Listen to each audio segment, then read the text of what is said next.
Halo sahabat sekolah, salam semangat luar biasa. Berjumpa lagi dengan saya Kak Dimas di channel sekolah, channel belajar online.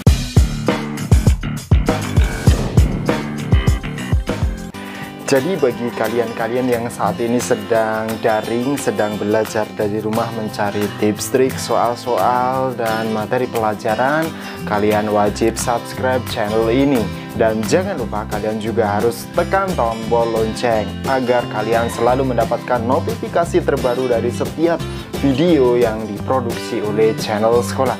Oke sahabat sekolah, hari ini Kak Dimas akan sharing di kelas edukasi, yaitu materi pelajaran kelas 5 SD tema 4 subtema 2 pembelajaran ke-5.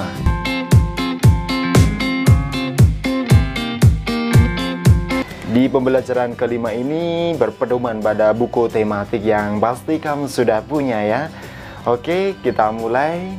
Cerita tentang Edo ini ya. Setelah berolahraga bela diri, tiba-tiba kepala Edo terasa pusing. Edo teringat jika peredaran darah pada tubuhnya pernah terkena gangguan tekanan darah rendah. Kemudian Edo beristirahat di ruang UKS. Tahukah kamu penyebab terjadinya tekanan darah rendah? Di pembelajaran yang lalu sudah dipelajari loh. Oke, kita lanjut. 4 faktor yang mempengaruhi kesehatan. Oke, kesehatan adalah anugerah yang paling berharga bagi setiap insan manusia. Buat apa banyak harta tetapi badan kita sakit? Ada juga yang mengatakan health is not everything, but without health everything is nothing. Memang kesehatan itu bukan segalanya, tetapi tanpa kesehatan segalanya tiada artinya. Saat sakit, kita akan mengalami banyak kerugian. Selain biaya berobat yang mahal, waktu produktif kita juga terbuang percuma. Kita yang biasanya per jam dibayar Rp100.000 mungkin ya, maka dalam satu hari saja sudah Rp2.400.000. Uang yang seharusnya kita dapatkan akan terbuang percuma. Kalau kita sakit selama sebulan, berapakah uang yang seharusnya masuk ke tabungan kita itu hilang begitu saja? Menurut Hendrik L. Bloom, terdapat 4 faktor yang mempengaruhi derajat kesehatan masyarakat, yaitu faktor perilaku, faktor lingkungan, faktor keturunan, dan faktor pelayanan kesehatan. Dari 4 faktor yang mempengaruhi derajat kesehatan tersebut, ternyata faktor perilaku memiliki pengaruh yang cukup besar. Kemudian diikuti oleh faktor lingkungan, faktor pelayanan kesehatan, dan faktor keturunan. Keempat faktor di atas memiliki keterkaitan dan saling mempengaruhi. Sahabat sekolah, faktor-faktor tersebut yang pertama kita bahas satu persatu ya. Faktor perilaku yang pertama. Perilaku masyarakat yang sehat akan menunjang dan berdampak semakin meningkatnya derajat kesehatan.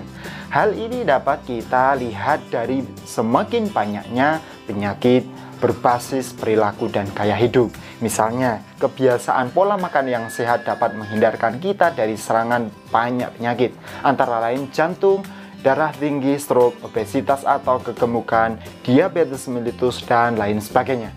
Kebiasaan perilaku mencuci tangan sebelum makan atau menghindarkan kita ini dari penyakit saluran pencernaan seperti diare, lain sebagainya. Perilaku menggosok gigi setelah makan dan sebelum tidur dapat mencegah penyakit seputar kesehatan gigi dan mulut. Dan masih banyak perilaku atau kebiasaan yang berpengaruh terhadap kesehatan kita. Yang kedua adalah faktor lingkungan.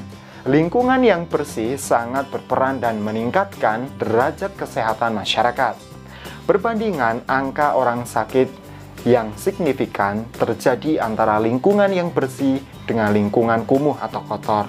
Beberapa penyakit yang sering menjangkiti masyarakat yang hidup di lingkungan kumuh antara lain demam berdarah, gatal-gatal, infeksi saluran pencernaan, dan pernapasan. Kemudian faktor yang ketiga yaitu faktor pelayanan kesehatan. Ketersediaan fasilitas kesehatan dengan mutu pelayanan yang baik ini akan mempercepat derajat kesehatan masyarakat. Dengan adanya fasilitas yang mudah terjangkau dan dengan mutu pelayanan yang baik akan meningkatkan akses pelayanan kesehatan masyarakat. Ketersediaan fasilitas harus diikuti dengan keterampilan tenaga kesehatan yang merata, mencukupi, dan mempunyai kompetensi di bidangnya dalam pelayanan hingga tingkat pelosok desa.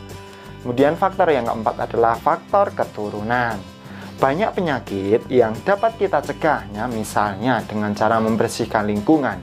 Namun sebagian penyakit tidak dapat kita hindari, seperti penyakit keturunan. Nah, semakin besar resiko penyakit keturunan, maka akan semakin sulit meningkatkan derajat kesehatan. Untuk mencegah penyakit turun, perlu adanya konseling perkawinan yang baik. Keempat faktor di atas saling mengaruhi dan tidak berdiri sendiri. Oleh karena itu, upaya pembangunan sarana kesehatan harus dilaksanakan secara berkesinambungan dan secara simultan. Upaya yang dilakukan harus komprehensif, mencakup upaya preventif atau promotif, kuratif, dan rehabilitatif. Nah, pemerintah sebagai pembuat regulasi harus berperan aktif dalam pembangunan sarana kesehatan atau pelaksanaan kesehatan. Nah, sahabat sekolah, selanjutnya bahwa tubuh manusia ini memang hendaknya banyak bergerak ya. Dengan bergerak seperti berolahraga dan menari, denyut jantung akan meningkat sehingga darah beserta oksigen dan nutrisi bisa disalurkan dengan baik ke seluruh tubuh. Jarang berolahraga membuat peredaran darah di seluruh tubuh terganggu. Dampaknya, peredaran darah terganggu dan akan timbul banyak penyakit. Edo tidak mau sakit-sakitan. Oleh karena itu, Edo ingin banyak melakukan gerak. Seperti sore itu, Edo mengajak Udin bersepatu roda. Mereka beradu cepat. Jarak garis start dibuat di depan rumah Udin, sementara garis finish di depan toko Jaya. Nah, ini ya. Mereka sambil bermain pantun ya. Jalan-jalan ke kota hujan, naik turun melewati bukit. Jangan lupa gerakan badan supaya kita tak pernah sakit. Kemudian dibalas pantunnya ini. Hitam legam burung gagak, terbang bebas di langit tinggi. Oke lah kawan, ayo bergerak. Bersepatu roda sesuka hati. Oke sahabat sekolah, akhirnya sampai di tugasmu.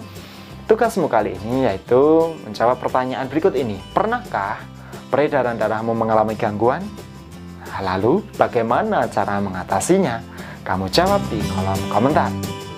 Oke, cukup sudah video hari ini. Semoga video ini bermanfaat dan bersambung ke pembelajaran berikutnya, yaitu pembelajaran keberapa ya? Ke-6.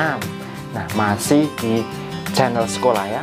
Jadi di channel sekolah ini akan menampilkan terus akan membuat video-video terbaru terkait materi pelajaran yang ada. Jadi kamu jangan beralih channel ya. Oke, semoga video ini bermanfaat bagi kamu. Dan cukup sekian, semoga kamu menjadi orang yang sukses dan cita-citamu akan tercapai. Cukup sekian, salam semangat luar biasa. Terima kasih.